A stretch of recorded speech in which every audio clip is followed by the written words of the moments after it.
Italy आउने बित्तिकै first काम आफ्नो अपार्टमेन्टमा सामानहरू छोड्ने अनि पोस्ट अफिस जाने अनि येलो किट लिने. Hi guys, welcome back to my series of how I ended up in Italy, and today we are going to talk about how to get your permesso di soggiorno or residence permit. Permesso di soggiorno भनेको के हो?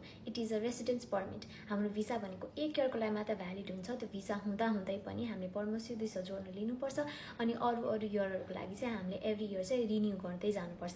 Process कसरी start गर्ने भन्दा post Italia नै जाने. Post Italia भनेको चाहिँ यहाँको पोस्ट अफिसलाई भन्छ अनि त्यहाँ गरी येलो किट भनेर माग्नु भयो भने चाहिँ दिनुहुन्छ. यस्तो हुन्छ र yellow kit or residence permit kit भन्नुभयो भने चाहिँ यो दिन्छ. त्यो चाहिँ फ्री अफ कस्ट हो. त्यसपछि घर आउनुस्, घर आएर मजाले भर्नुस्. त्यसपछि चाहिँ मार्को दा बोल्डो भन्ने एउटा टिकट हुन्छ. त्यो चाहिँ 16 युरोसको हुन्छ. त्यो चाहिँ कुनै पनि ट्याबेकेरिया भनेको चुरोट पसलहरुमा पाउन सक्नुहुन्छ. त्यो टिकट लिने अनि पोस्ट अफिसमा हजुरले भरेको फर्म लिने अनि पछि पासपोर्टको फोटोकपी चाहिँ लिएर जानु प्लस हजुरको ओरिजिनल पासपोर्ट पनि लिएर जानु अनि उहाँहरूले त्यो भेरिफाई गर्नुहुन्छ अनि प्लस हजुरले तिर्नुपर्ने 102.46 युरोस. सो हजुरले टोटलमा चाहिँ 118.46 युरोस तिर्नुपर्ने हुन्छ. उहाँहरूले त्यो फर्महरु एक्सेप्ट गर्ने बित्तिकै हजुरलाई चाहिँ एउटा डेट दिनुहुन्छ कि अनि डेट अनि रिसिप्ट दिनुहुन्छ. त्यो रिसिप्ट चाहिँ हजुरले हराउनै हुँदैन. जहाँ जाँदा पनि त्यो लिएर हिँड्नुपर्छ. हजुर त्यो रिसिप्ट लिनुस् अनि त्यसपछि हजुरलाई डेट दिन्छ. त्यो डेट भनेको क्वेस्तुरा जाने डेट हो. क्वेस्तुरा भनेको चाहिँ पुलिस स्टेसन हो कि अनि पुलिस स्टेसनमा जानुभयो भने त्यो डेटमा चाहिँ हजुरले नम्बर अफ डकुमेन्ट्सहरु लिएर जानुपर्ने हुन्छ. Original passport, copy of passport, घरमा बस्नु भएको कन्ट्र्याक्ट, रियल कन्ट्र्याक्ट र फोटोकपी अफ कन्ट्र्याक्ट. फितालिता भन्ने हुन्छ. त्यो चाहिँ हजुरको ओनरले नै फिल गर्नुपर्ने फर्म हो.